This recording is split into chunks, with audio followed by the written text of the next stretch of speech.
Pag-uwi, matapos ang isang linggong pagod na pagod, natigilan ang asawa nang makitang nakalak ang pinto at itinaboy siya mismo ng asawa at biyenan sa gitna ng malamig na gabi.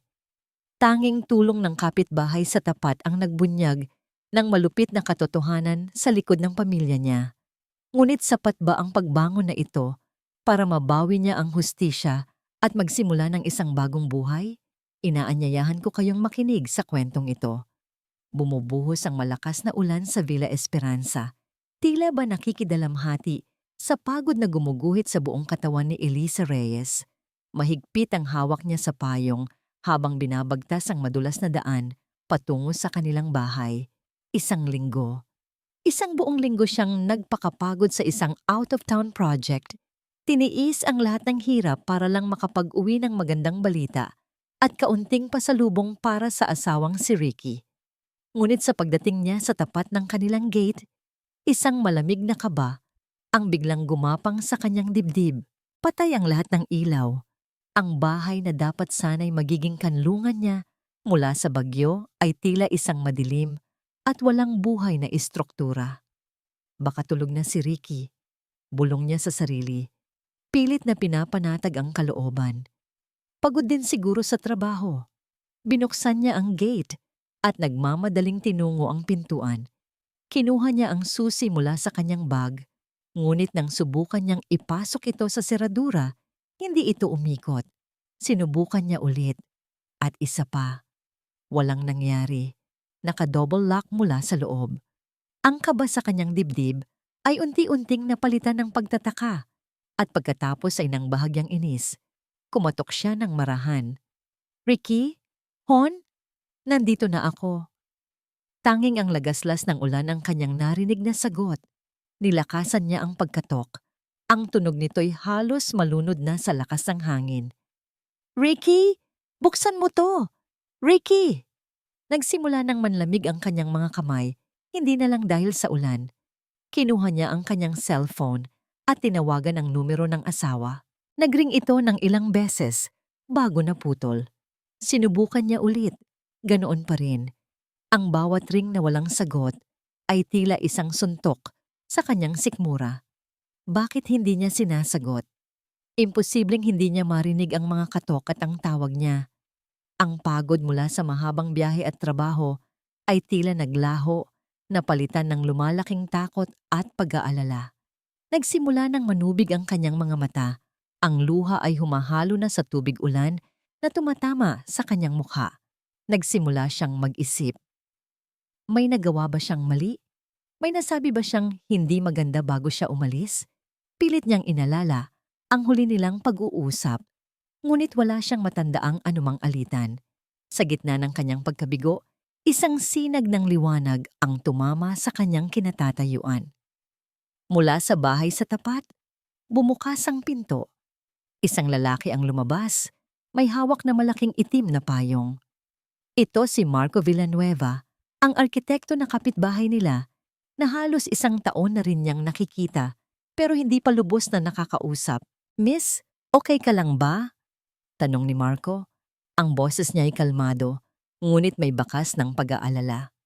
Napayuko si Elisa, nahihiya sa kanyang sitwasyon. Ah, oo, pasensya na sa ingay. Ayaw kasing mabuksan ng pinto. Nakita ni Marco ang panginginig sa mga kamay ni Elisa at ang basang-basa nitong damit. Kanina ka pa ba dyan? Halika muna. Sumilong ka sa loob ng bahay ko. Magkakasakit ka niyan. Nahihiyaman ay wala nang nagawa si Elisa kundi ang tumango. Sumunod siya kay Marco papasok sa bahay nito. Agad niyang naramdaman ang init sa loob, isang malaking kaibahan sa lamig na kanyang tinitiis sa labas. Malinis at maayos ang sala nito. Minimalist ang disenyo ngunit ramdam mo ang kapayapaan. Upo ka muna, sabi ni Marco. Ikukuha kita ng tuwalya at mainit na tsa. Hindi na naghintay ng sagot si Marco at agad na umalis. Naiwan si Elisa sa sala, yakap-yakap ang sarili. Muli niyang sinubukang tawagan si Ricky. Sa pagkakataong ito, diretso na ito sa voicemail. Tila pinatay na nito ang telepono. Isang matinding kirot ang kanyang naramdaman. Bakit? Anong nangyayari? Bumalik si Marco dala ang isang makapal na tuwalya at isang tasa ng mainit na tsa. Heto na, sabi niya. Iniabot ang mga ito kay Eliza. Salamat. Halos pabulong na sagot ni Eliza. Napakalaking abala ko na sayo. Huwag mong isipin yun. Kahit sino naman ay gagawin to. Sagot ni Marco. Umupo sa silyang may sapat na distansya mula sa kanya para bigyan siya ng espasyo. Kung kailangan mo, pwede mong gamitin ang landline ko. Umiling lang si Eliza. Alam niyang wala ring sasagot. Ilang minuto silang nanatili sa tahimik na katahimikan. Tanging ang tunog ng ulan sa labas ang maririnig. Nakayuko lang si Eliza. Hawak ang mainit na tasa, ngunit ang isip niya'y lumilipad. Pasensya na talaga, sabi ni Eliza, nang sa wakas ay mag-angat ng tingin. Aalis na rin ako. Siguro, hihintayin ko na lang siya sa garahe. Sa ganitong oras at sa ganitong panahon, malumanay na pagtutol ni Marco. Delikado. Kung gusto mo, dito ka na muna sa sofa magpalipas ng gabi. Bukas, kapag maliwanag na, saka mo na siya kausapin. Mas ligtas ka rito kaysa sa labas. Nag-aalangan si Eliza. Isang kasalanan sa mata ng iba na makitang sa ibang bahay siya natulog. Ngunit anong pagpipilian niya? Ang matulog sa labas ng sarili niyang bahay na parang isang pulubi? Mas matindi ang kahihiyan doon. Sa huli, wala siyang nagawa kundi ang tumango ng marahan. Maraming salamat, Marco. Hindi ko alam kung paano ako magpapasalamat sa'yo. Walang anuman, Eliza. Sagot ni Marco na may maliit na ngiti. Magpahinga ka na. Ibinigay sa kanya ni Marco ang isang kumot at unan. Sinubukan ni Eliza na matulog, ngunit ang bawat patak ng ulan sa bintana ay tila isang paalala ng malamig na pagtanggi na natanggap niya mula sa sariling tahanan. Kinaumagahan, nagising si Eliza sa sinag ng araw na tumatama sa kanyang mukha. Medyo maga pa ang kanyang mga mata. Agad siyang bumangon, naaalala ang lahat ng nangyari. Nakita niyang may nakahanda ng kape at tinapay sa maliit na mesa. Nagpasya siyang umuwi na. Kailangan niyang harapin si Ricky. Kailangan niya ng paliwanag. Habang isinusuot niya ang kanyang sapatos, nagpasalamat siya sa isip niya kay Marco na marahil ay nasa kwarto pa nito. Nang akma na siyang lalabas, sumilip muna siya sa bintana. Ang kanyang bahay ay tahimik pa rin, ngunit hindi iyon ang nakakuha ng kanyang atensyon. Mula sa kanto, nakita niya ang isang pamilyar na figura na naglalakad ng may determinasyon. Matigas ang tindig, matalim ang tingin. Si Dolores, ang biyenan niya. At ang direksyon nito ay iisa lang, dediretso sa bahay ni Marco kung saan siya ngayon nakatayo. Hindi pa man siya tuluyang nakakahakbang palabas, nanigas si Eliza sa kanyang kinatatayuan. Ang biyenan niyang si Dolores, na may mga matang nag-aapoy sa galit, ay parang isang bagyong papalapit. Bago pa man makapag-isip si Eliza ng sasabihin, narinig na niya ang malalakas na katok sa pinto ni Marco, na halos ikagiba nito sa lakas. Bumukas ang pinto at si Marco, na mukhang kagigising lang, ang sumalubong dito. Ngunit ang mga mata ni Dolores ay hindi sa kanya nakatuon, kundi sa babaeng nakatayo sa likuran niya. Hoy, Eliza! Lumabas ka dyan! Sigaw ni Dolores. Ang boses niya ay sapat na para marinig ng buong kapitbahayan. Anong kalandian ang ginagawa mo sa bahay ng ibang lalaki? Gabi-gabi kang wala. Tapos dito ka lang pala matatagpuan. Walang hiya ka. Namula ang buong mukha ni Eliza, hindi sa galit, kundi sa matinding kahihiyan. Ang mga salita ng kanyang biyenan ay parang mga batong ipinupukol sa kanya. Ginang Gonzales, kung pwede po sana ay ibaba ninyo ang inyong boses. Mahinahong sabi ni Marco, humaharang sa pagitan ng dalawang babae. Walang masamang nangyayari dito. Huwag kang makialam dito, lalaki. Ganting sigaw ni Dolores, dinuduro-duro si Marco. Kasabot ka sa kalokohan ng manugang kong ito. Isang linggo siyang iniwan ng anak ko, tapos sa'yo pala tatakbo. Anong klaseng asawa yan? Tumingin siya ulit kay Eliza. Puno ng pandidiri ang mga mata. Isang inutil na asawa. Yan ka. Hindi ka na nga marunong mag-alaga ng asawa. Nangangaliwa ka pa. Bawat salita ay isang sampal. Bawat paratang ay isang saksak. Gustong sumagot ni Elisa. Gusto niyang ipagtanggol ang sarili. Ngunit tila may bumara sa kanyang lalamunan. Ang sakit at pagkalito ay nangingibabaw. Ginang Gonzales, sapat na po yan, mariing sabi ni Marco. Ang kaninang kalmadong boses ay mayroon ng bahid ng awtoridad. Hindi ninyo alam ang buong pangyayari. Anong hindi alam? Kitang-kita ng dalawang mata ko. At ano to? Ikaw pa ang magtatanggol sa kanya. Baka naman meron na talagang nangyayari sa inyo. Huminga ng malalim si Marco, tila pinipigilan ang sarili. Ang totoo po, alam ko ang nangyari kagabi. Sa katunayan, hindi ko lang alam. Napanood ko pa. Tumingin siya kay Elisa. Elisa, pumasok ka muna sa loob. Naguguluhan man ay sumunod si Eliza. Isinara ni Marco ang pinto. Sapat lang para hindi na marinig ang mga sigaw ni Dolores sa labas. Hinarap niya si Elisa na namumutla pa rin. Mayroon akong CCTV na nakatutok sa tapat ng bahay ko para sa seguridad. Paliwanag ni Marco. Gusto mo bang makita ang recording mula kagabi? Isang malamig na kaba ang muling gumapang kay Eliza, ngunit tumango siya. Gusto niyang malaman. Kailangan niyang malaman. Inilabas ni Marco ang kanyang tablet at may pinindot doon. Maya-maya pa, isang video ang lumabas sa screen. Nakita ni Elisa ang sarili niya, basang-basa, kaawa-awa, desperadong kumakatok sa sarili nilang pinto. Naramdaman niya muli ang kahihiyan, ngunit ang sumunod na eksena ang nagpadurog sa kanyang puso. Ang video ay mula sa anggulo ng bahay ni Marco, kaya kitang-kita ang pinto ng bahay nila Eliza. Matapos ang ilang sandali ng kanyang pagkatok, bahagyang bumukas ang kanilang pinto. Sumilip mula roon ang kanyang asawang si Ricky. Nakita nito si Eliza sa labas, nanginginig sa ulan. At pagkatapos, isang bagay ang gumuhit sa mukha ni Ricky na hinding-hindi malilimutan ni Elisa. Isang ngisi. Hindi itong ngisi ng pagod o inis. Iyon ay ngisi ng tagumpay. Ngisi ng isang taong nagagalak sa paghihirap ng iba. Malinaw na malinaw sa video, dahan-dahan nitong isinara ang pinto. At narinig pa ang malakas na pag-ikot ng double lock. Sa likuran ni Ricky, sumulpot ang anino ni Dolores, tumatango bilang pagsang-ayon. Nabitawan ni Eliza ang tablet. Bumagsak ito sa malambot na sofa. Napatingin siya sa kawalan, ang kanyang mga matay ng lalaki sa katotohanang hindi kayang tanggapin ng kanyang isip. Hindi ito aksidente, hindi siya nakatulugan. Hindi nito nalobat ang telepono. Ito ay sinadya. Plinano nilang iwan siya sa labas, sa gitna ng bagyo, na parang isang basahan. Ang sakit ay hindi mailarawan. Mas matindi pa ito sa 10 beses na pagsampal. Tila binibiyak ang kanyang dibdib.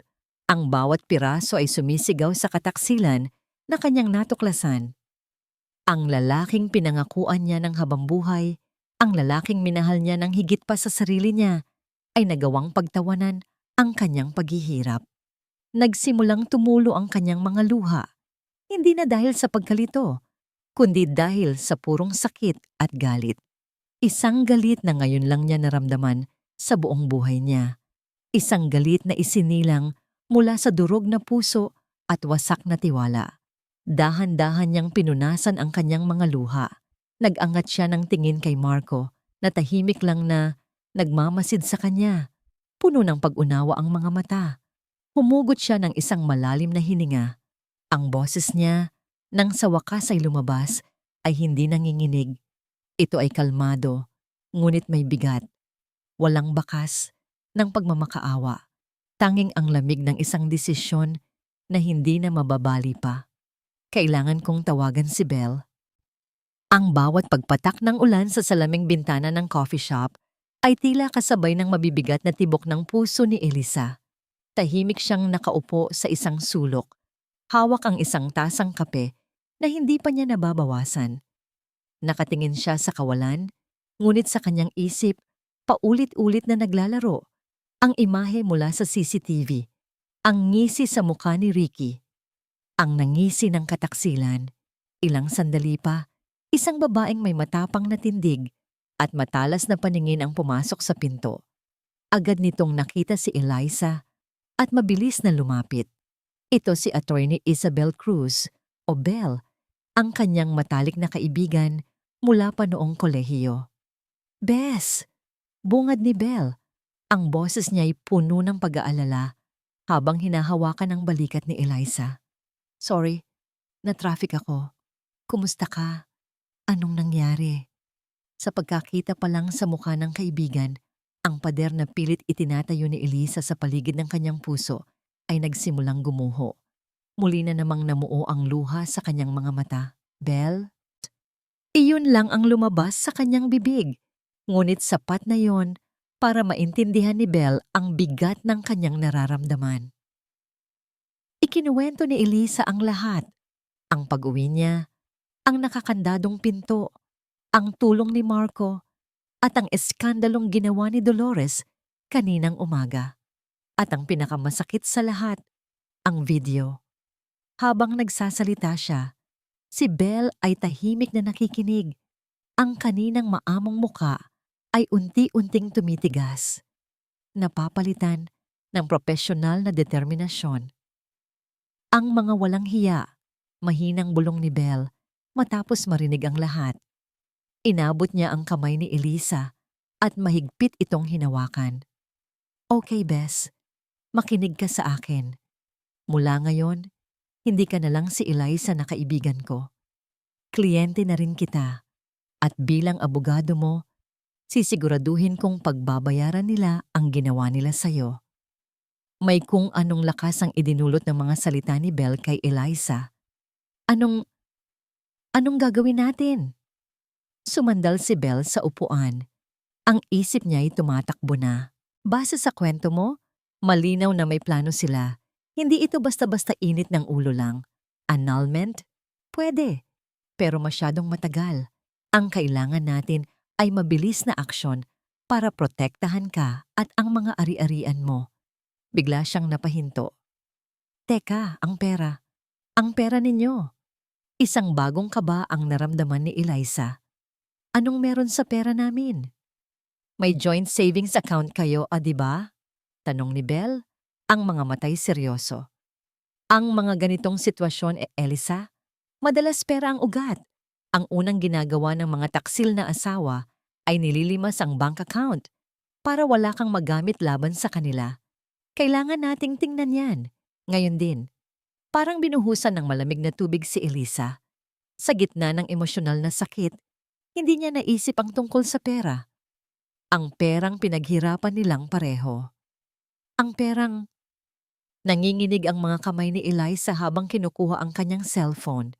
Hindi naman siguro nila gagawin yon, Belle. May pinag-iipunan kami para sa... Hindi na niya natuloy ang sasabihin. Para saan pa? "Tingnan mo." Mahinang utos ni Belle. Binuksan ni Eliza ang banking app. Ang bawat segundo ng pagload nito ay tila isang oras. Hindi niya halos matipa ang password dahil sa panginginig ng kanyang mga daliri. Dumadagundong ang kanyang dibdib, umaasa, nagdarasal na sana'y mali ang hinala ng kanyang kaibigan. Nang sa wakas ay bumukas ang account, napahinto sa paghinga si Eliza. Nakatitig siya sa screen sa mga numerong tila nanunukso sa kanya. Ang perang ilang taon niyang pinagtrabahuan, ang bawat sentimong tiniis niya para sa kanilang kinabukasan, lahat ay naglaho. Ang natitirang balanse, 525.50. Ang tunog ng coffee shop, ang paggiling ng kape, ang tawanan sa kabilang mesa, ang mahinang musika, lahat ay naglaho. Tanging ang malakas na ugong sa kanyang tainga, ang kanyang naririnig. Ang cellphone ay tila naging isang tonelada sa bigat. Ang pakiramdam ay hindi galit o lungkot. Ito ay kawalan. Isang malalim na butas na biglang lumitaw sa kanyang sikmura. Kinuha nila ang lahat. "Eliza?" Nag-aalalang tanong ni Belle. Dahan-dahang iniharap ni Eliza ang screen ng telepono kay Belle. Walang salitang lumalabas sa kanyang bibig. Nakita ni Belle ang numero at napamura ito ng mahina. Agad niyang inagaw ang telepono at sinuri ito. Hayop siya. Hayop silang mag-ina. Hinawakan niya ang nanginginig na kamay ni Eliza. Bes, huminga ka. Huminga ka ng malalim. Makinig ka sa'kin, babawiin natin to. Bawat piso. Pero parang wala nang naririnig si Eliza. Ang kanyang isip ay blangko.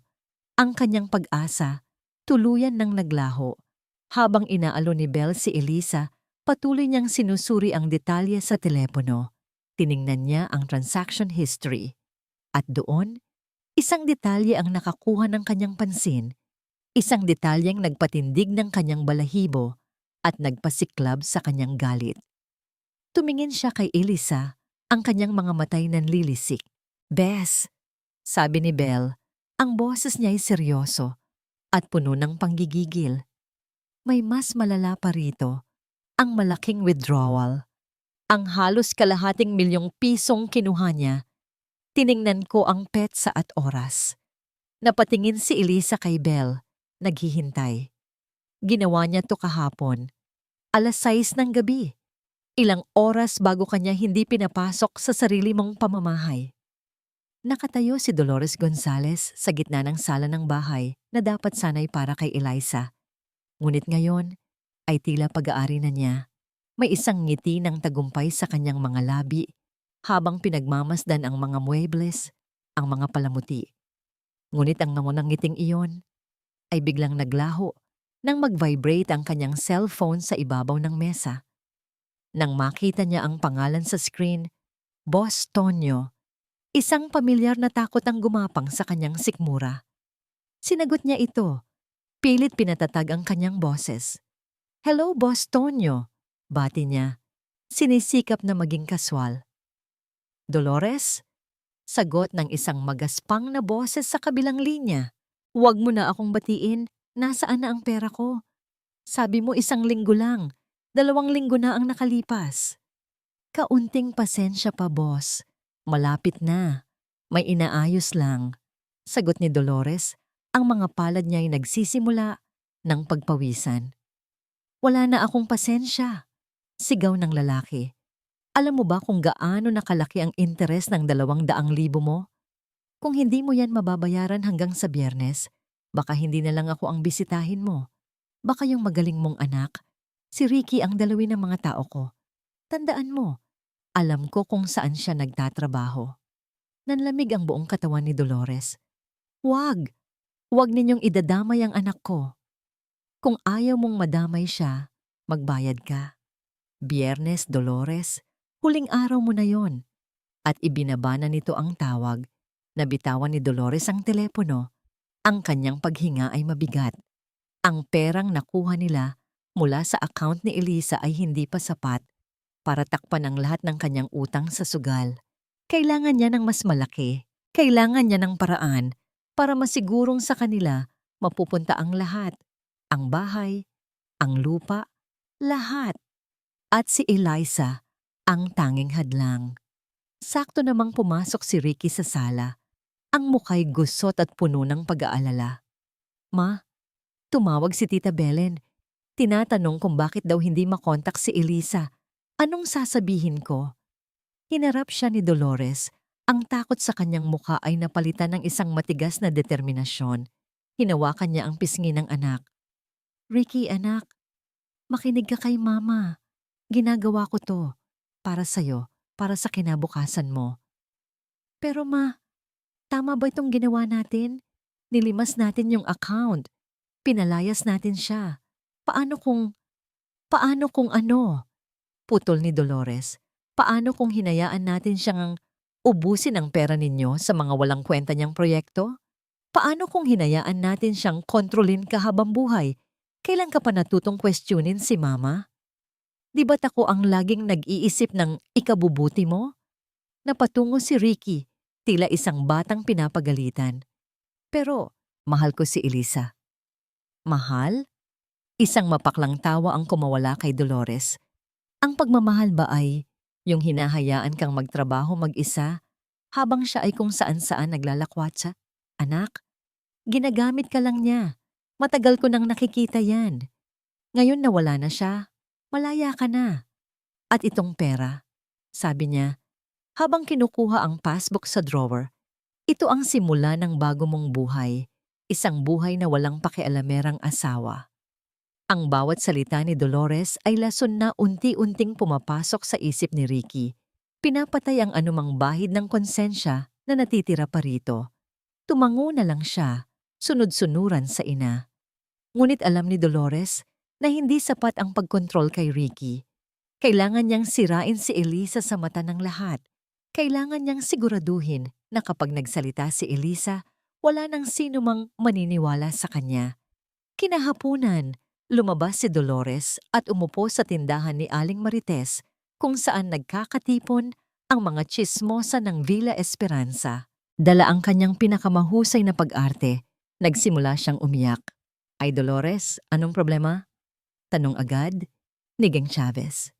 Hindi ko na kaya mga mare. Hikbi ni Dolores, pinupunasan ang mga pekeng luha. Ang manugang ko, si Elisa. Iniwan na niya si Ricky. Nagulat ang mga babae. Ano? Bakit daw? Hindi ko alam kung saan ako nagkulang sa pagpapaalala sa kanya. Patuloy ni Dolores. Lagi siyang wala. Laging nasa labas kasama ang mga kung sino-sinong kliyente daw. Ang anak ko, pagod na pagod sa trabaho. Pero pag-uwi, malamig na pagkain at walang asawa ang nadadatnan. At ang pera, Diyos ko, halos maubos na ang ipon nila sa mga luho niya. Bawat salita ay isang kasinungalingan, ngunit ibinigay niya ito ng may buong emosyon. Ang kwento ay mabilis na kumalat sa buong subdivision na parang apoy. Kinabukasan, bumalik si Eliza sa bahay nila. Kasama niya si Belle. Naroon sila para kuhanin ang mga personal na gamit niya. Ngunit sa pagbaba pa lang niya ng sasakyan, naramdaman niya agad ang pagbabago. Ang mga kapitbahay na dati bumabati sa kanya ng may ngiti ay ngayon nag-iiwas ng tingin. Ang iba'y hayagang nagbubulungan habang matatalim siyang tinititigan.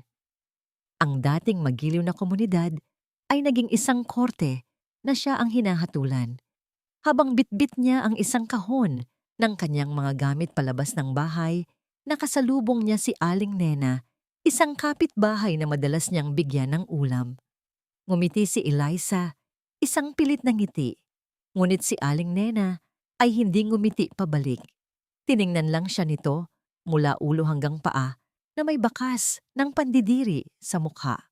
Mula sa bintana ng kanyang studio sa tapat, nasasaksihan ni Marco ang lahat. Nakikita niya ang mga mapanghusgang tingin, naririnig niya ang mga bulungan. Isang galit ang umakyat sa kanyang dibdib. Galit para sa kawalang katarungan na dinaranas ni Eliza. Nang akmang magsasalita si Elisa para batiin ang dating kaibigan, inunahan siya ni Aling Nena. Ang boses nito'y malamig at walang emosyon, sapat lang para marinig nilang dalawa. Hindi namin akalain na ganyan ka pala, Elisa. Pagkasabi niyon ay tinalikuran na siya nito. Naiwan si Elisa na nakatayo roon, hawak ang kahon, tila isang estranghero, sa lugar na minsan niyang tinawag na tahanan. Mula sa malaking bintana ng kanyang home studio, kitang-kita ni Marco Villanueva ang bawat mapanghusgang tingin at bawat masasakit na bulungan na ipinupukol kay Elisa.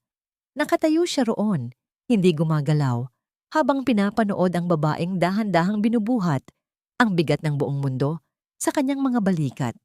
Isang pamilyar na kirot ang kumurot sa kanyang dibdib. Ang kirot ng panunood sa isang pangarap na unti-unting winawasak. Nakita niya ang pagtalikod ni Aling Nena. Nakita niya ang pagbagsak ng mga balikat ni Elisa, tila isang sundalong sumusuko sa laban. At sa sandaling iyon, hindi na niya kaya pang maging isang manonood lamang. Hindi na siya nag-isip pa. Mabilis siyang bumaba, nagtimpla ng 2 tasa ng kape at lumabas para salubungin si Eliza na papasok na noon sa gate ng kanyang apartment. Eliza, tawag niya. Ang boses niya'y malumanay, ngunit sapat na para mapahinto ito. Nag-angat ng tingin si Eliza. Ang mga mata niya'y pagod at walang buhay. Marco, pasensya na sa abala. Huwag mong isipin yun, sabi ni Marco. Iniabot ang isang tasa ng kape. Para sa'yo. Naisip ko, baka kailangan mo nito. Nag-aalangan man ay tinanggap ito ni Eliza. Salamat. Alam kong marami kang iniisip, patuloy ni Marco. Pero kung minsan, nakakatulong ang pagbabago ng tanawin, kahit saglit lang. Halika, samahan mo muna ako sa studio ko. Uminom tayo ng kape. Tiningnan siya ni Eliza, may pagtataka sa mga mata. Baka may ginagawa ka. Ang ginagawa ko ay mag-alala para sa kapitbahay ko. Diretsong sagot ni Marco na may maliit na ngiti. Halika na. Dahil sa pagod at kawalan ng lakas para tumanggi, sumunod na lang si Eliza. Pumasok sila sa bahay ni Marco at umakyat sa ikalawang palapag kung saan naroon ang studio nito. Namangha si Eliza sa kanyang nakita. Ang buong silid ay naliligo sa liwanag ng araw mula sa malalaking bintana. Maayos na nakahilera ang mga libro sa arkitektura. May mga miniature models ng mga modernong gusali at sa gitna ng lahat ay isang malaking drafting table. Ang amoy ng kape at bagong putol na kahoy ay nagbibigay ng pakiramdam ng kapayapaan. Dito ako nagtatrabaho kapag wala ako sa site, paliwanag ni Marco. Upo ka. Naupo si Eliza sa isang komportableng silya habang si Marco naman ay sumandal sa kanyang mesa. Sa gitna nila ay isang kahon na daladala ni Eliza, ang kahon ng mga gamit na nakuha niya mula sa dati niyang buhay. Sa pag-upo ni Eliza, aksidenteng tumagilid ang kahon. Nahulog mula roon ang isang lumang portfolio at kumalat sa sahig ang mga pahina nito. Mga luma at naninilaw ng papel na puno ng mga sketch at disenyo. Naku ko, pasensya na. Dali-daling sabi ni Eliza, yumuko para pulutin ang mga ito. Hayaan mo na, tutulungan na kita, sabi ni Marco, at lumuhod para tumulong. Ngunit sa pagdampot niya sa isang papel, natigilan siya. Hindi ito basta-basta mga guhit lang. Ito ay isang detalyadong floor plan ng isang maliit, ngunit eleganteng bahay na may mga nota sa gilid tungkol sa paggamit ng natural na liwanag at recycled na materyales. Kinuha niya ang isa pa, isang disenyo ng interior para sa isang coffee shop na may kakaibang konsepto.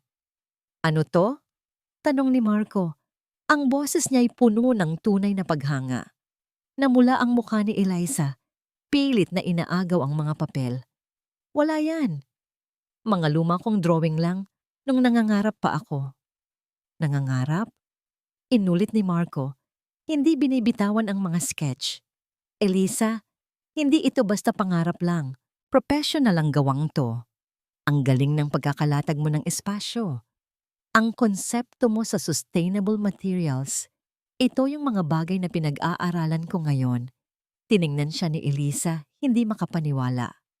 Mga luma na yan, bago pa ako ikasal. Wala na yan.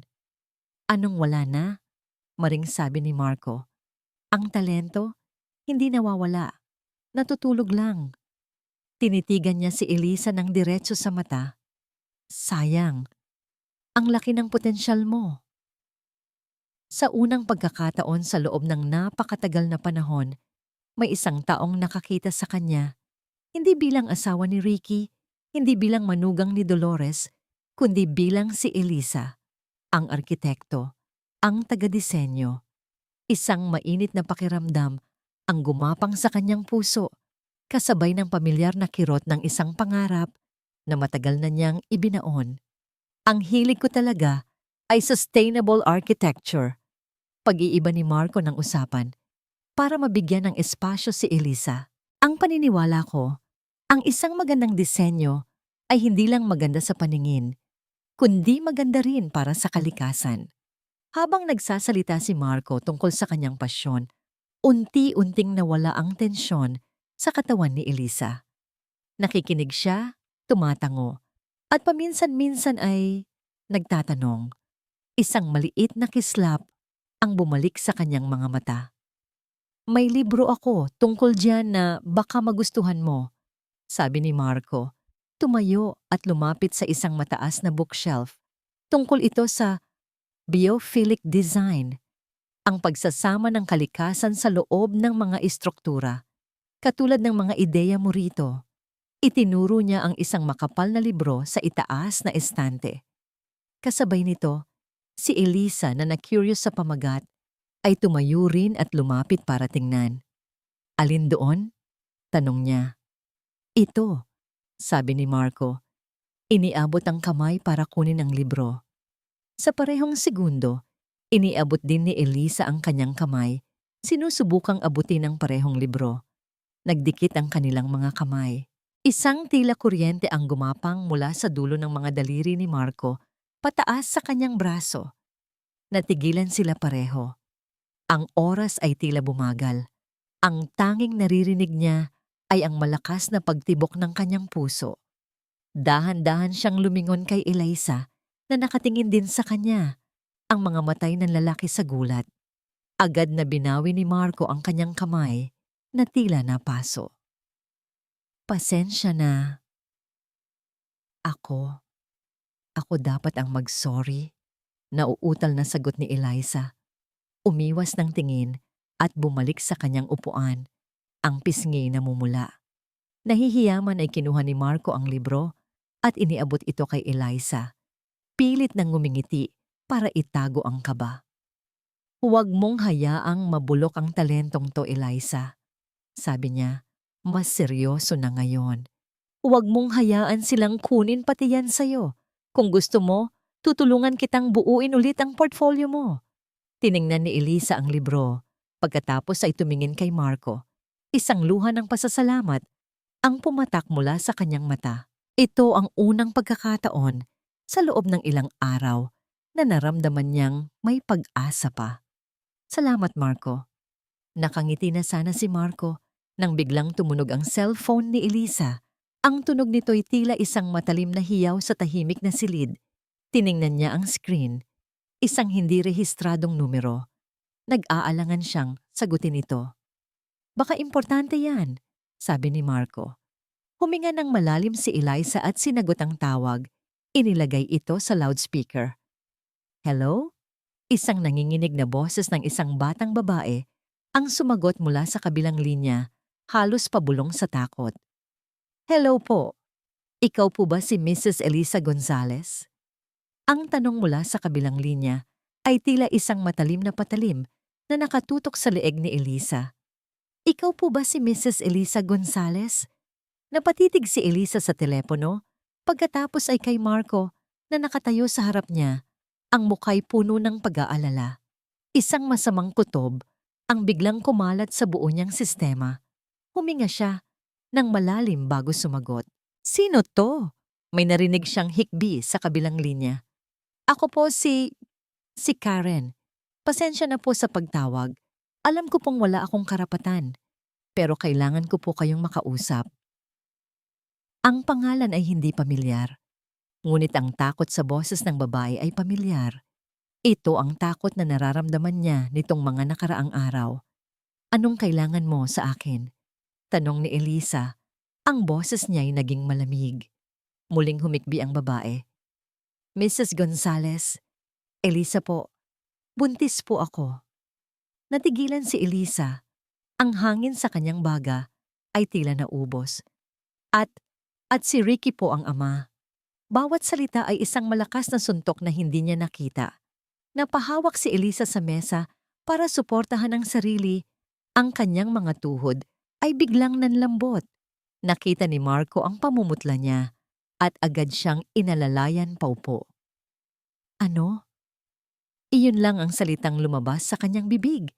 Isang bulong na puno ng pagtanggi. Patawad po. Patuloy ng babae. Ang boses niya ay basag na sa pag-iyak. Hindi ko po sinasadya. Mahal na mahal ko po si Ricky. Sinabi niya po sa akin na matagal na kayong hindi magkasundo.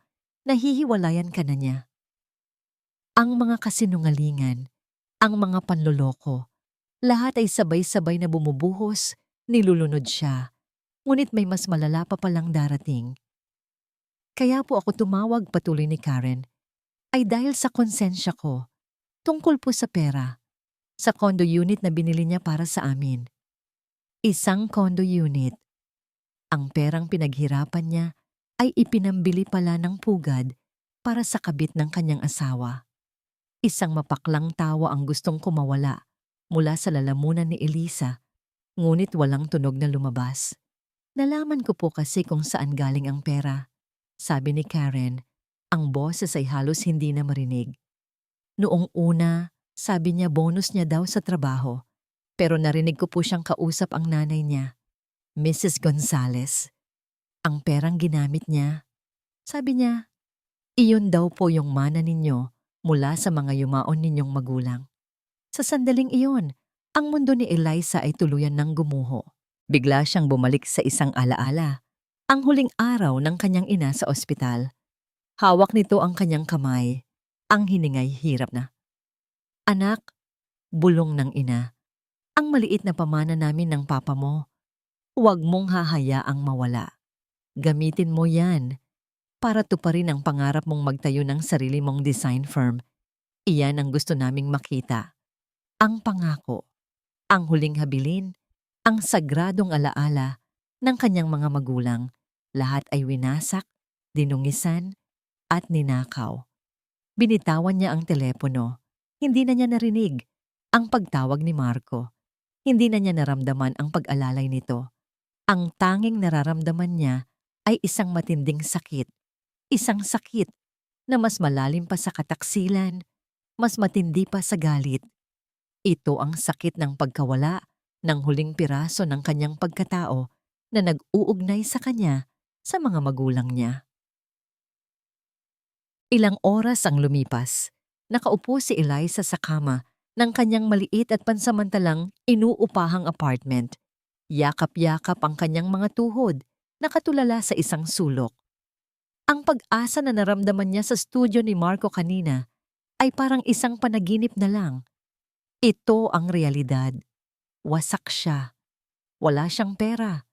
Wala siyang pamilya. Wala siyang tahanan. At ngayon, wala na rin siyang pangarap. Ito na marahil ang dulo. Tumunog ang kanyang telepono. Si Belle, pilit niyang pinatatag ang sarili bago sumagot. Hello? Bes, sabi ni Belle, sa kabilang linya, ang boses ay seryoso. May masama akong balita. Pinatingnan ko sa kakilala ko ang kaso ng mana.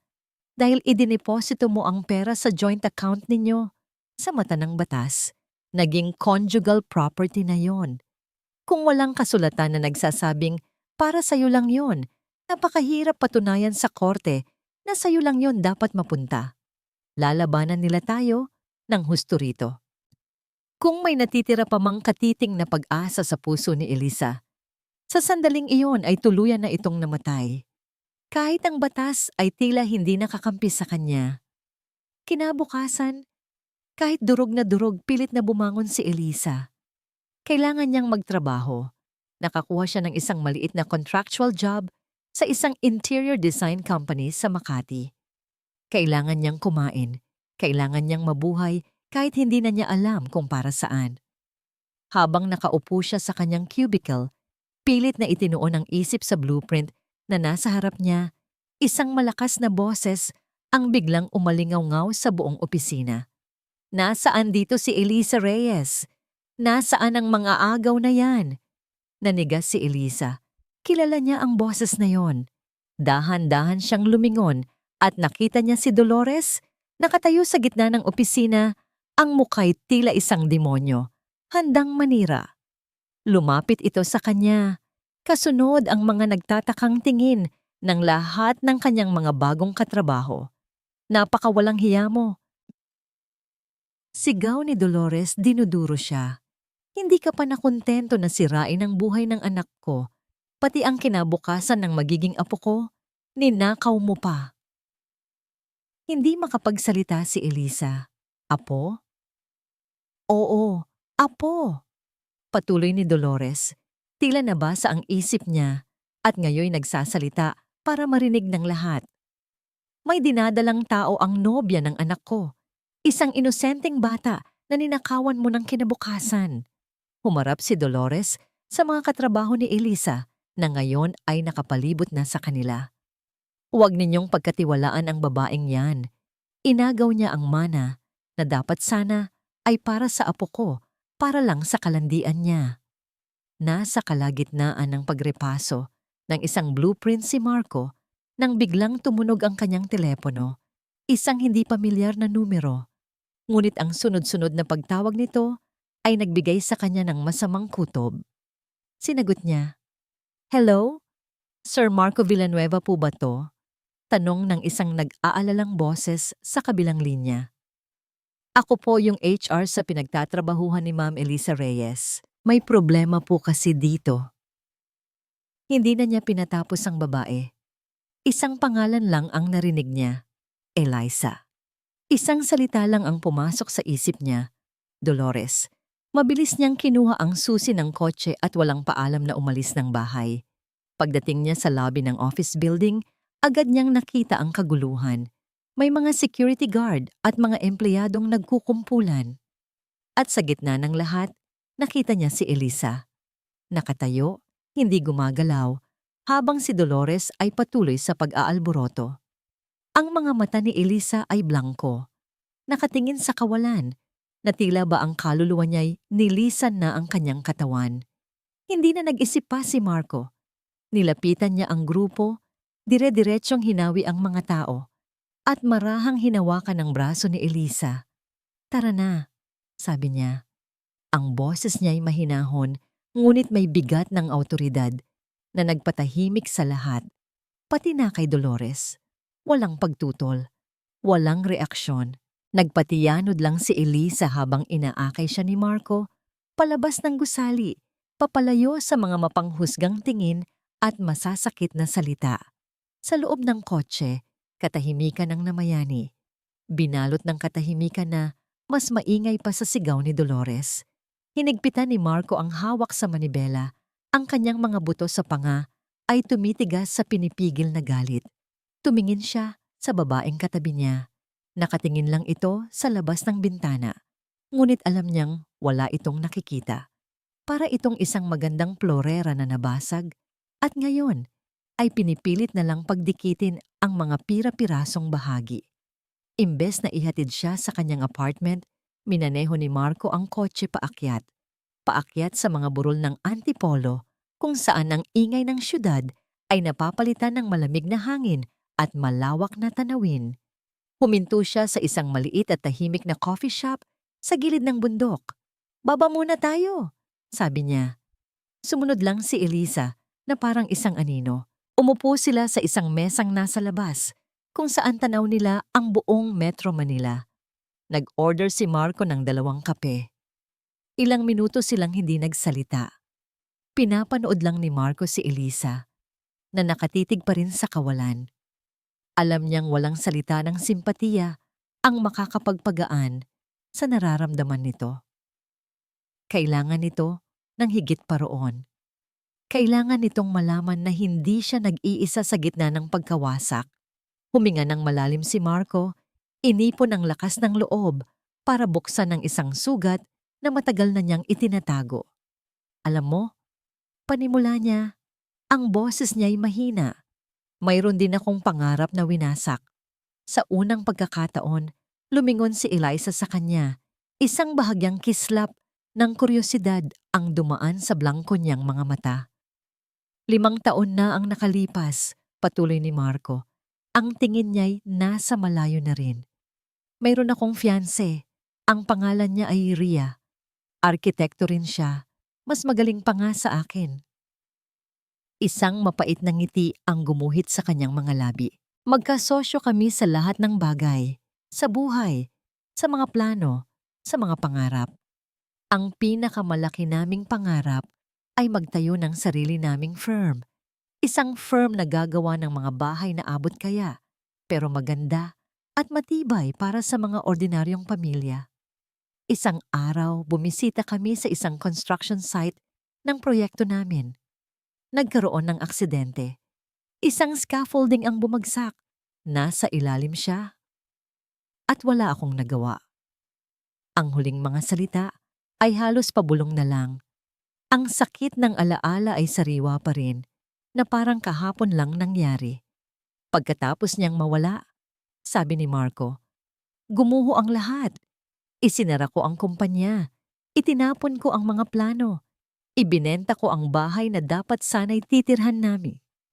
Nagtago ako sa trabaho, sa pagiging abala, sa pag-iisa. Dahil sa tuwing titingin ako sa isang blueprint, hindi na pangarap ang nakikita ko. Ang nakikita ko na lang ay yung mga pira-pirasong alaala ng nawala sa akin. Tumingin siya kay Elisa. Sa pagkakataong ito, may nakita siyang luha sa mga mata nito. Ngunit ang luhang iyon ay hindi para sa sarili niya. Iyon ay para kay Marco. Sinisi ko ang sarili ko. Pag-amin niya, sana mas naging maingat ako. Sana hindi ko siya hinayaang pumunta roon. Hinayaan kong kainin ng pagsisisi ang buong pagkatao ko. Inabot ni Marco ang kamay ni Eliza na nakapatong sa mesa. Ang balat nito'y malamig na parang yelo. Hinawakan niya ito ng mahigpit. Elisa, alam kong masakit. Alam kong parang katapusan na ng mundo. Pero huwag mong gagayahin ang ginawa ko. Tinitigan niya ito ng diretso sa mga mata. Ang kanyang boses ay puno ng pagsusumamo at determinasyon. Huwag mong hayaang sirain nila ang pangarap mo tulad ng hinayaan kong sirain ng nakaraan ng sa akin. Sa mga salitang iyon, isang bagay ang nagbago. Ang blangkong tingin ni Elisa ay dahan-dahang nawala. Napalitan ito ng pag-unawa, ng sakit, at pagkatapos ng isang maliit na kislap. Isang kislap ng apoy na matagal nang namatay. Pinunasan niya ang kanyang luha at sa unang pagkakataon, tumingin siya kay Marco hindi bilang isang kaawa-awang biktima, kundi bilang isang taong nakahanap muli ng dahilan para lumaban. Salamat, bulong niya. Nang akmang bibitawan na ni Marco ang kamay nito, biglang nagring ang telepono ni Elisa. Si Belle. Pinindot niya ang answer. Bes! Sigaw ng isang masiglang boses mula sa kabilang linya. Isang malaking kaibahan sa bigat ng kanilang pinag-uusapan. Huwag ka munang susuko. May nahanap ako. Isang lead. Isang lead tungkol sa mga pinagkakautangan ni Dolores. Ang maliit na law office ni Belle Cruz ay naging isang war room. Ang mesa na karaniwang puno ng mga legal na dokumento ay ngayon napalitan ng mga mapa ng Villa Esperanza, mga kopya ng bank statement, at isang malaking whiteboard na puno ng mga pangalan at koneksyon. Ang katahimikan ay binasag ng masiglang boses ni Belle. Okay, team? Sabi ni Belle, na parang isang general na nagpaplano ng isang opensiba. Ito ang nalaman ko. Mayroon akong source sa loob ng isang kasino sa Pasay. Ayon sa kanya, regular na bisita doon si Dolores Gonzales. At hindi lang siya basta-basta naglalaro. Malaki ang talo niya. Malaki ang utang. Nakatayo si Eliza sa harap ng whiteboard, ang mga mata niya'y nakatuon sa pangalan ng kanyang biyenan. Ang babaeng nakilala niya sa coffee shop, na wasak at walang pag-asa, ay naglaho na. Napalitan ito ng isang babaeng may malamig na determinasyon sa kanyang mga mata. Ang kwento ni Marco ay hindi lang nagbigay sa kanya ng lakas. Binigyan siya nito ng bagong layunin. Hindi na ito tungkol sa pera o sa bahay. Ito ay tungkol sa pagbawi sa pangarap na ninakaw. Hindi lang para sa sarili niya, kundi para na rin sa alaala ni Ria. Kung may utang siya, kanino? Tanong ni Elisa. Ang boses niya ay kalmado, ngunit matalas. Iyon ang problema, sagot ni Belle. Hindi lang isa, marami. At karamihan sa kanila ay mga loan shark na mahirap kausapin. Kailangan natin ng matibay na ebidensya na direktang mag-uugnay sa utang niya sa perang kinuha nila mula sa account ninyo. Sa isang sulok, tahimik na nakaupo si Marco. Hindi siya nagsasalita, ngunit ang kanyang isip ay abala. Bilang isang arkitekto at kontraktor, sanay siyang tumingin sa mga detalye na hindi nakikita ng iba. Paano kinuha ni Ricky ang pera? Tanong niya. Isang malaking manager's check. Pagkatapos ay idineposito sa isang bagong account na nakapangalan lang sa kanya. Paliwanag ni Belle. At ang condo unit? Dugtong ni Marco. Binayaran in cash, gamit ang pera mula sa bagong account na yon. Sagot ulit ni Belle. Tumayo si Marco at lumapit sa whiteboard. Kumuha siya ng marker. Ang kailangan nating hanapin ay ang paper trail. Ang koneksyon mula sa utang ni Dolores papunta kay Ricky. Tumingin siya kay Elisa. Alam mo ba kung may mga negosyo o ari-arian si Dolores na pwedeng gamiting collateral? Umiling si Eliza. Wala siyang trabaho. Umaasa lang siya sa sustento ni Ricky. Imposible, sabi ni Marco. Ang kanyang isip ay gumagana na parang isang investigador. Hindi magpapautang ang mga loan shark ng ganoon kalaking halaga nang walang kapalit o walang kasiguraduhan. Dito na pumasok ang galing ni Belle. Tama ka. Kaya nag-background check ako sa kanya at may nakita akong interesante. 10 taon na ang nakalipas, meron siyang maliit na karinderya, nalugi, pero ang business permit nakapangalan pa rin sa kanya. Bakit importante yan? Tanong ni Elisa. Ngumisi si Belle dahil ang mga lumang business permit ay pwedeng gamitin para makakuha ng maliliit na pautang mula sa mga hindi gaanong kilalang lending company. At isa-isa ko nang tinatawagan ng mga iyon. Ang sumunod na mga araw ay naging isang blur ng pagsisiyasat. Si Belle ay abala sa kanyang mga tawag at legal na pananaliksik. Si Eliza na naman, sa tulong ni Marco ay sinimulang buuin muli ang kanyang portfolio. Sa gabi, pagkatapos ng kani-kanilang mga gawain, magkikita silang tatlo sa opisina ni Belle na tila naging kanilang headquarters. Isang gabi, habang abala si Eliza at Belle sa pag-compile ng mga dokumento, dumating si Marco dala-dala ang isang malaking brown paper bag. Dinner is served, anunsyo niya. Ang amoy ng mainit na pagkain ay pumuno sa silid. Sa gitna ng tensyon at pagod, ang simpleng gesto na yon ay nagdala ng kaunting ginhawa. Naupo silang tatlo sa sahig, kumakain mula sa mga styrofoam box na parang mga estudyanteng naghahanda para sa isang malaking exam. Alam mo, Marco, sabi ni Belle sa gitna ng pagkain, akala ko dati, isa ka lang sa mga supladong kapitbahay ni Elisa. Hindi ko akalaing isa ka palang superhero. Ngumiti lang si Marco. Hindi ako superhero. Tumutulong lang ako sa tama. Tumingin siya kay Elisa na napangiti rin. Isang tunay na ngiti, ang unang beses sa loob ng napakatagal na panahon. Sa gitna ng kanilang tawanan, biglang tumunog ang telepono ni Belle. Isang source. Agad niya itong sinagot at lumayo ng kaunti. Nang bumalik siya, ang mukha niya'y seryoso, ngunit may kislap ng tagumpay. Bingo, sabi niya. Nahanap ko na. Isa sa mga pinagkakautangan ni Dolores ay hindi loan shark. Isa itong small-time developer. At ang ginamit niyang panggarantiya sa utang? Hindi business permit. Tumingin siya sa kanilang dalawa. Ginamit niya ang pangalan ni Ricky. May pinirmahan si Ricky na promissory note. Nangangakong babayaran ang utang ng ina niya gamit ang darating na komisyon niya mula sa isang malaking benta. Pero wala namang ibinebenta si Ricky, sabi ni Eliza. Eksakto, sabi ni Belle. Ang kanyang ngiti ay lumapad. Pero ang petsa sa promissory note ay 1 linggo bago niya nilimas ang bank account ninyo. At ang halaga? Eksakto sa perang kinuha niya. Nagkatinginan si Eliza at Marco. Ito na. Ito na ang ebidensyang hinahanap nila. Ang direktang koneksyon. Ngunit may kulang pa. Ang kondo, sabi ni Marco. Ang deed of sale ng condo unit na binili para kay Karen. Nasaan yon? Iyon ang pinakamahirap kunin, pag-amin ni Belle. Nasa pangalan ni Ricky, kaya pribado yon. Dito na muling nagsalita si Marco. Baka hindi na natin kailangang hanapin. Tumingin siya kay Elisa. Nabanggit ni Karen sa tawag niya kung saan ang kondo, di ba? Tumango si Eliza. Bilang isang contractor, May access ako sa mga public record ng mga building permit at ownership sa bawat city hall. Paliwanag ni Marco.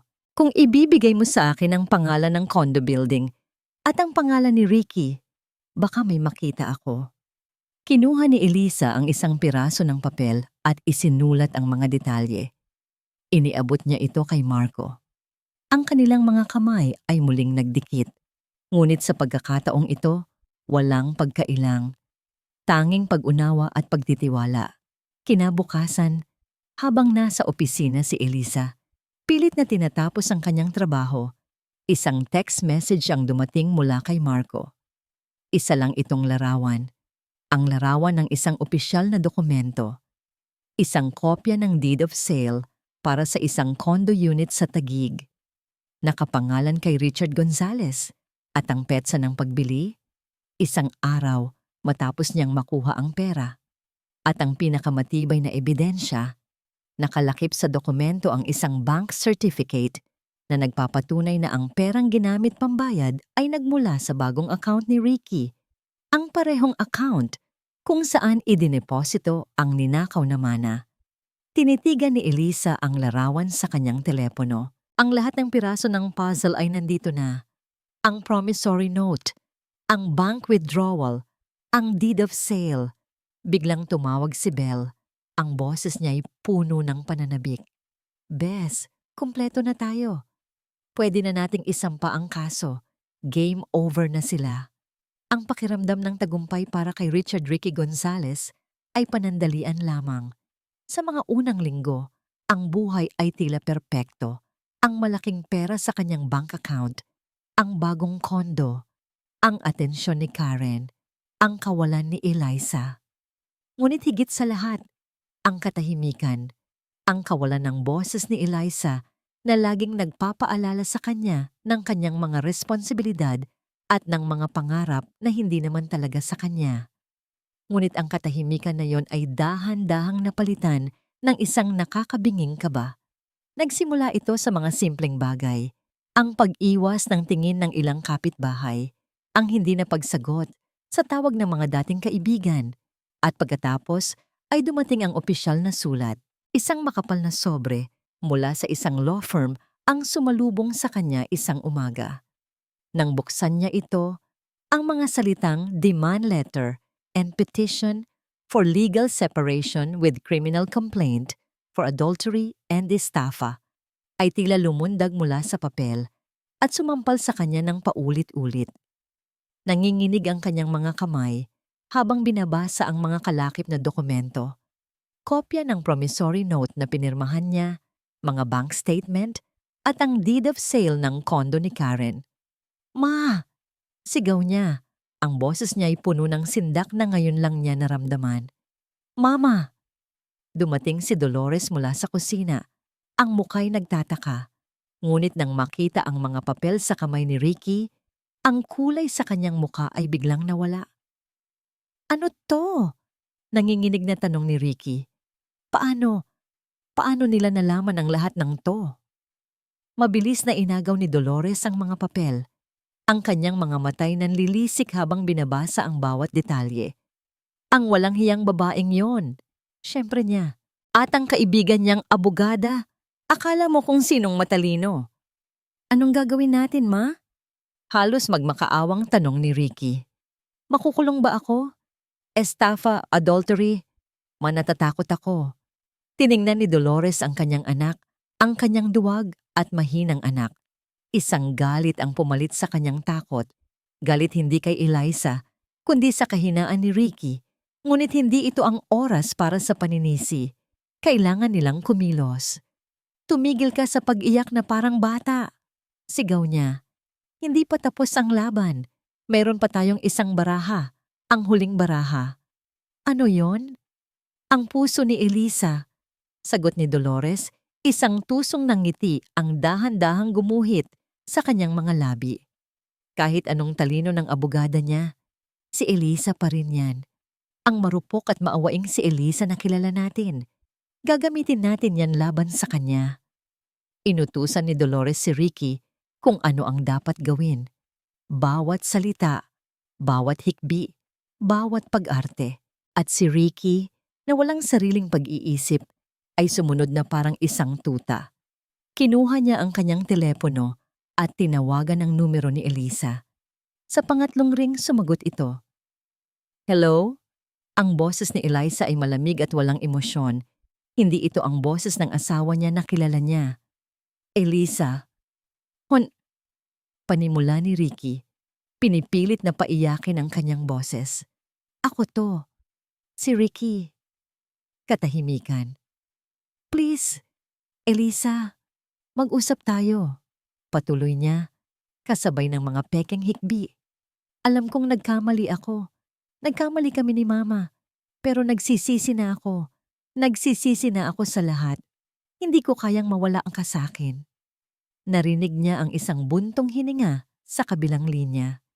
Ricky, tapos na tayo. Hayaan mo nang ang mga abogado natin ang mag-usap. Hindi. Ayoko ng abogado.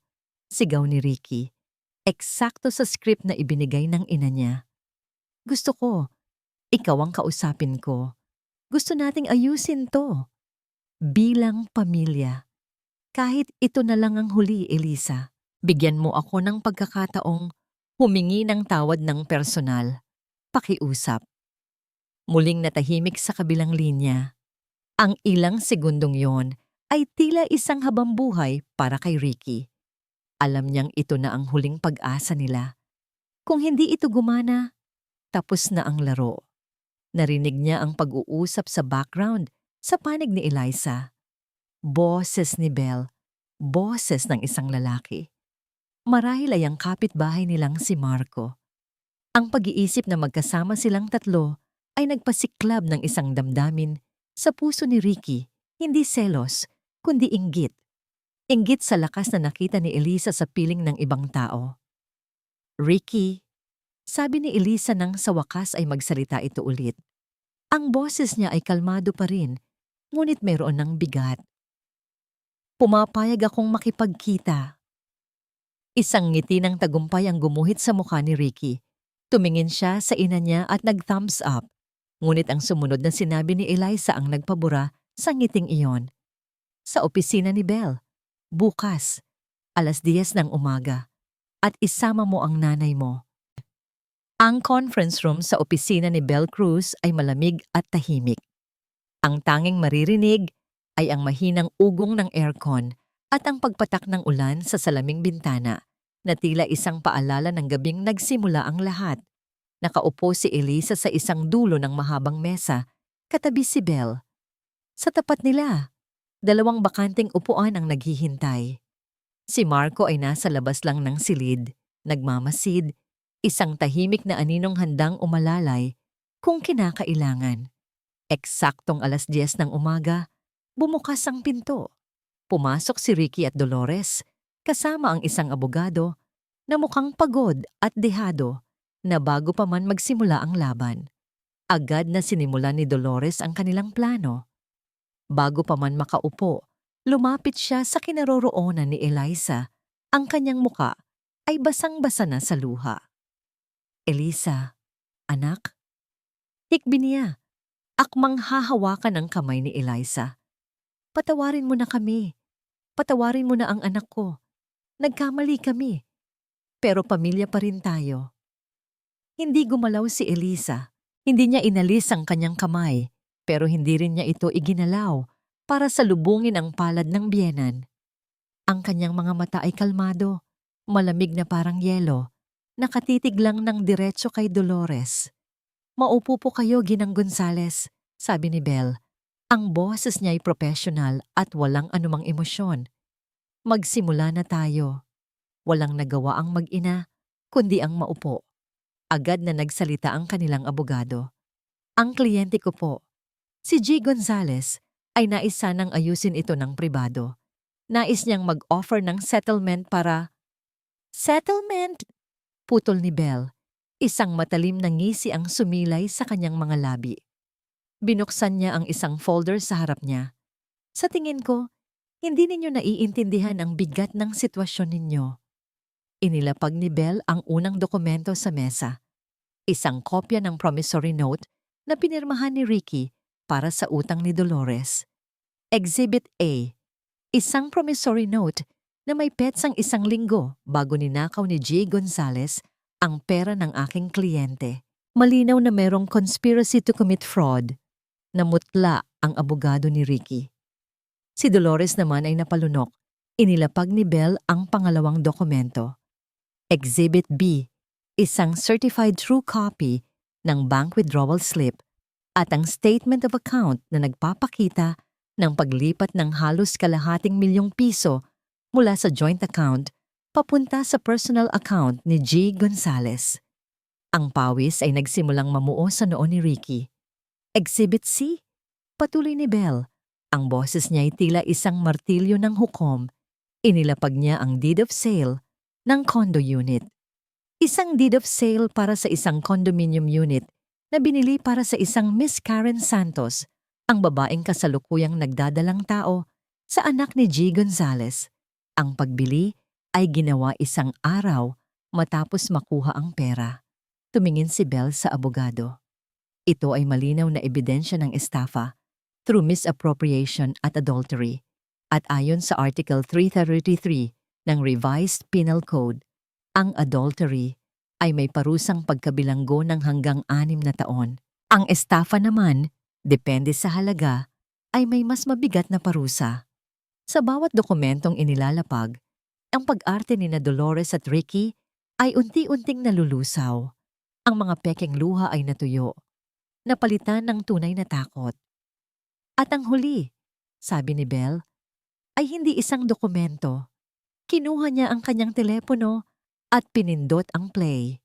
Isang boses ng babae ang umalingaw-ngaw sa tahimik na silid, ang boses ni Karen.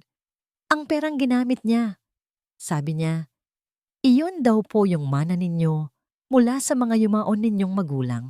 Sa pagkarinig sa recording, si Dolores, na kanina'y matapang, ay biglang napahagulhol. Hindi na ito pag-arte. Ito ay ang sigaw ng isang taong natalo, ng isang taong nasukol at wala ng matakbuhan. Si Ricky naman ay napayuko na lang sa mesa. Ang kanyang mga kamay ay nakatakip sa kanyang mukha, nanginginig sa kahihiyan at takot. Sa buong panahong yon, si Elisa ay nanatiling tahimik, isang matiyagang manunood sa pagbagsak ng mga taong sumira sa kanya. Ngayon, oras na para siya naman ang magsalita. Tumingin siya kay Ricky at sa unang pagkakataon, nagsalita siya. Hindi bilang asawang nagmamakaawa, kundi bilang isang babaeng nakatayo na sa sarili niyang mga paa. Hindi na ito tungkol sa pera, Ricky, sabi niya. Ang boses niya ay kalmado, ngunit bawat salita ay may bigat. Tungkol ito sa tiwalang sinira mo. Tungkol ito sa pangakong binali mo.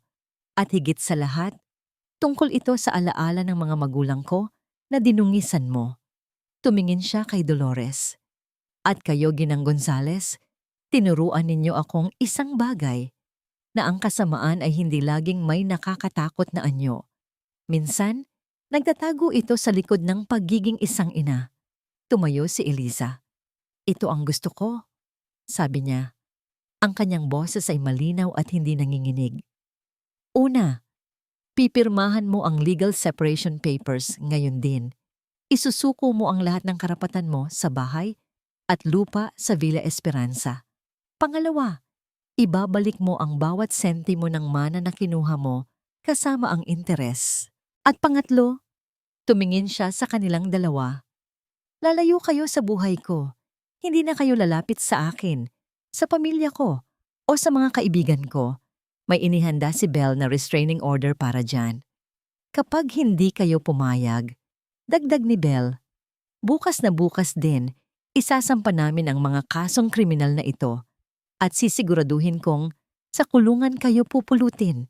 Ang abogado ni Ricky ay lumingon sa kanyang mga kliyente. Walang pag-asa sa kanyang mga mata. Dahan-dahan siyang tumango, isang senyales ng pagsuko. Payag na kami. Halos pabulong na, sabi ng abogado. Payag na po kami sa lahat ng kondisyon. 6 na buwan ang lumipas. Ang tag-ulan na nagsilbing Saksi sa simula ng kalbaryo ni Elisa, ay napalitan na ng mainit at maliwanag na sikat ng araw. Ang bawat umaga ay hindi na nagsisimula sa takot o pighati, kundi sa tahimik na tunog ng mga ibon at amoy ng bagong timplang kape sa kanyang inuupahang apartment. Isang umaga, habang nag-aayos siya para sa trabaho, isang email notification ang lumabas sa kanyang telepono. Galing ito sa bangko. Nang buksan niya ito, isang simpleng mensahe ang nakasulat. Funds transfer successful. Nakatitig siya sa mga numero sa screen, ang eksaktong halaga ng mana na ninakaw sa kanya kasama ang interes. Bawat sentimo ay naibalik na. Napapikit si Eliza at huminga ng malalim. Isang malaking tinik ang tila na bunot mula sa kanyang dibdib. Hindi ito tungkol sa pera. Ito ay ang pagsasara ng isang masakit na kabanata. Ito ang huling piraso ng kanyang nakaraan na kailangan niyang bawiin para tuluyang makalaya. Maya-maya pa, isang text ang dumating mula kay Belle. Bes, nabenta na raw ni Ricky ang kondo. Mukhang hirap na sila. At ayon sa chismis, si Dolores bumalik daw sa probinsya. Good riddance. Isang maliit na ngiti ang sumilay sa labi ni Elisa. Hindi ngiti ng paghihiganti, kundi ngiti ng kapayapaan. Tapos na. Sa wakas, tapos na. Ang kanyang buhay ay dahan-dahan nang bumabalik sa ayos. Ang contractual job niya ay naging isang permanenteng posisyon. Ang kanyang mga disenyo ay laging pinupuri ng kanyang boss at ng mga kliyente. At ang pinakamahalaga, ang kanyang portfolio na minsan niyang itinuring na mga pira-pirasong basura ay muling nabubuo, mas maganda at mas makabuluhan kaysa dati, salamat sa tulong at gabay ni Marco. Si Marco. Sa loob ng 6 na buwan, si Marco ay naging higit pa sa isang kapitbahay. Naging kaibigan siya, isang tagapayo, isang kasama sa trabaho, at isang tahimik na presensya na laging nariyan. Maraming gabi silang nag-usap tungkol sa mga disenyo sa studio nito. Maraming tanghali silang kumain sa labas para pag-usapan ang mga bagong materyales sa konstruksyon. Ang kanilang pagiging magkaibigan ay lumalim, batay sa respeto, paghanga, at isang hindi masabing koneksyon na pareho nilang nararamdaman, ngunit parehong nag-aalangang pangalanan. Isang Sabado ng hapon, niyaya siya ni Marco na bisitahin ang isang bakanteng lote sa Tagaytay. May kliyente akong gustong magpatayo ng rest house, sabi nito. Gusto kong marinig ang ideya mo para sa interior. Habang nakatayo sila sa gilid ng lote, tanaw ang lunti ang tanawin at ang asul na lawa ng taal, isang pakiramdam ng kaligayahan ang bumalot kay Elisa. Ito ang buhay na pinangarap niya, ang makalikha, ang bumuo. Ang ganda dito, bulong ni Elisa. Oo, sagot ni Marco, ngunit hindi sa tanawin siya nakatingin, kundi kay Elisa. Alam mo, Elisa, sa loob ng 6 na buwan, nakita kitang bumangon, nakita kitang buuin ulit ang sarili mo, at habang pinapanood kita, hindi ko namalayan. Binubuo mo na rin pala ako.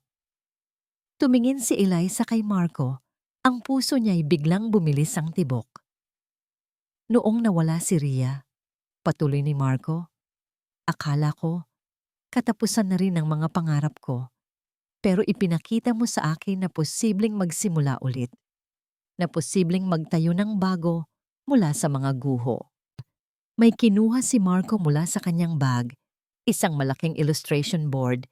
Inilatag niya ito sa hood ng kanyang kotse. Nang tingnan ito ni Elisa, napahinto siya sa paghinga. Ito ay isang disenyo, isang logo, 2 letra, isang eleganteng V, at isang matatag na R na magkadikit, bumubuo ng isang istruktura ng bahay. Sa ilalim nito ay may mga salita, V&R Design Studio Villanueva and Reyes. Elisa Reyes, taong sabi ni Marco, ang boses niya ay seryoso, ngunit puno ng init. Gusto kong maging partner, hindi lang sa proyektong ito, sa lahat ng proyekto. Gusto kong itayo natin yung pangarap na matagal na nating kapwang ibinaon. Nakatitig lang si Elisa sa disenyo, pagkatapos ay kay Marco. Ang mga mata niya'y nagsimulang mamasa. Ito ay higit pa sa isang business proposal. Ito ay isang paanyaya para sa isang bagong simula. Isang kinabukasan. Ngumiti si Eliza. Isang ngiti na abot hanggang sa kanyang mga mata. Isang ngasang ngiti na puno ng pasasalamat at pag-asa. Biglang tumingin si Marco ng diretso sa kanyang mga mata. Ang kanyang ngiti ay may halong kaba at pananabik. "So partner," sabi niya, ang boses niya'y halos pabulong na. "Payag ka na bang bumuo ng mga pangarap kasama ko?" Isang taon ang mabilis na lumipas. Ang entablado ay naliligo sa liwanag. Ang palakpakan ay umaalingaw-ngaw sa loob ng grand ballroom ng isang mamahaling hotel. Sa gitna ng entablado, nakatayo si Elisa Reyes. Hawak ang isang eleganteng glass trophy. Ang kanyang nangiti ay maliwanag pa sa mga ilaw na nakatutok sa kanya. At ang parangal para sa Most Promising Interior Designer of the Year ay iginagawad kay Miss Elisa Reyes ng Pagsibol Design Studio. Kung meron mang makakakita kay Eliza isang taon na ang nakalipas, basang-basa sa ulan, kaawa-awa at durog, hindi nila makikilala ang babaeng nakatayo ngayon sa entablado. Ang kanyang tindig ay puno ng kumpiyansa. Ang kanyang mga mata ay nagniningning sa tagumpay. Lumapit siya sa mikroopono. Ang kanyang puso ay umaapaw sa pasasalamat. Tumingin siya sa mga taong nasa audience, ngunit ang kanyang mga mata ay nakatuon lamang sa isang tao na nakaupo sa harap, na nakangiti sa kanya ng buong pagmamalaki. Si Marco. "Magandang gabi po sa inyong lahat." Panimula ni Elisa, ang kanyang boses ay nanginginig ng bahagya sa emosyon. May mga pagkakataon sa ating buhay na pakiramdam natin ay gumuho na ang lahat, na ang mga pundasyong inakala nating matatag ay bigla na lang bibigay. Isang taon na po ang nakalipas, naranasan ko pong mawasak. Huminga siya ng malalim. Ang kanyang tingin ay hindi pa rin inaalis kay Marco. "Nawala po sa akin ang lahat. Ngunit sa gitna ng mga guho, may isang taong nagturo sa akin na ang bawat pagbagsak ay isang pagkakataon para magtayo muli. Na ang pinakamatibay na istruktura ay hindi yung hindi nasisira, kundi yung kayang bumangon at maging mas matatag matapos ang isang lindol." Tinuruan niya akong muling mangarap. Ang studio na dating VNR ay pinalitan nila ng pangalan. Pagsibol. Ang ibig sabihin ay germination o growth. Isang pangalan na sumisimbolo hindi lang sa kanilang mga proyekto, kundi sa kanilang mga buhay. Ang parangal na ito, patuloy ni Eliza itinaas ang trophy, ay hindi lang para sa akin. Para ito sa lahat ng taong minsang nadapa, ngunit piniling bumangon. Para ito sa lahat ng pusong nasaktan, ngunit piniling magmahal muli. At para ito sa taong nag-iisang naniniwala sa akin noong panahong kahit ako ay sumuko na sa aking sarili. Marco, para sa atin ito. Mas lumakas ang palakpakan. Bumaba si Eliza sa entablado at agad siyang sinalubong ni Marco. Walang salitang namutawi sa kanilang mga bibig. Isang mahigpit na yakap lang ang kanilang naging sagot sa isa't isa. Isang yakap na puno ng pag-ibig, pasasalamat, at mga pangarap na sabay nilang tinupad. Kinagabihan, matapos ang selebrasyon, nagpunta sila sa kanilang pinakabagong proyekto. Isang modernong bahay na nakatayo sa tuktok ng isang burol sa Antipolo. Ang parehong lugar kung saan minsan ay dinala siya ni Marco para umiyak. Nakatayo sila sa malawak na balkonahe. Tanaw ang kumikinang na mga ilaw ng syudad sa ibaba. Ang malamig na hangin ay yumayakap sa kanila. "Sabi ko sa'yo, magaling ka," bulong ni Marco habang nakatingin sa ganda ng syudad. "Sabi ko naman sa'yo, hindi ko to magagawa kung wala ka," sagot ni Elisa. Humarap si Marco sa kanya. Hinawakan niya ang magkabilang pisngi ni Elisa. Ang kanyang mga mata ay puno ng pagmamahal na hindi na niya kailangang itago pa. "Hindi lang tayo partner sa negosyo, Elisa. Alam ko, sagot ni Elisa. Ang kanyang mga matay nangingilid na sa luha ng kaligayahan. Dahan-dahang inilapit ni Marco ang kanyang muka at hinalikan siya. Isang halik na matagal na nilang pinigilan. Isang halik na naglalaman ng lahat ng sakit, lahat ng paghilom, at lahat ng pag-asa para sa kinabukasan. Hindi ito isang halik na parang sa fairy tale, kundi isang halik na totoo. Isang halik na nagsasabing, nandito ako, magkasama tayong bumangon, at magkasama nating haharapin ang bukas. Mula sa likuran, niyakap ni Marco si Elisa habang sabay nilang pinagmamasdan ang tanawin. Hindi na nila kailangan pang magsalita. Sa katahimikan ng gabi, sa gitna ng mga ilaw na parang mga bituin sa lupa, natagpuan nila ang kanilang tahanan. Hindi sa isang bahay na gawa sa semento at bakal, kundi sa piling ng isa't isa. Ang pundasyon nila ay hindi na binuo sa mga pangarap lamang, kundi sa mga karanasang sinubok ng panahon, pinatatag ng kataksilan, at pinagkaisa ng isang pag-ibig na muling sumibol mula sa mga durog na piraso ng nakaraan. Ang disenyo ng kanilang bukas ay malinaw na, at ito'y mas maganda pa kaysa sa anumang blueprint na kanilang iginuhit. Sa huli, pinatunayan ng kwentong ito na ang kasamaan ay may hangganan, at ang kabutihan, kahit gaano kaliit, ay laging bumabalik ng higit pa. Mula sa pagiging isang taong itinaboy sa harap ng sariling tahanan, nagawa niyang bumangon, bawiin ang dangal, ari-arian, at kinabukasan na minsang kinuha sa kanya. Ang tahimik na pagtulong ng kapitbahay ay hindi lamang nagbigay ng masisilungan sa gabing malamig, kundi nagsilbing lakas para muling makita niya ang tunay na halaga ng sarili. Totoo nga, maaari tayong pabagsakin ng buhay, ngunit ang hustisya at kaligayahan ay laging dumarating para sa mga taong hindi sumusuko. Ano ang masasabi ninyo sa lakas at tapang na ipinakita niya? Kung kayo ang nasa ganitong sitwasyon, handa ba kayong ipaglaban ang inyong sarili? At kamusta naman kayo ngayon? Sana ay nasa mabuti kayong kalagayan. Lagi kong hinahangad na ang bawat nanonood dito ay makahanap ng pag-asa at lakas sa sarili nilang kwento.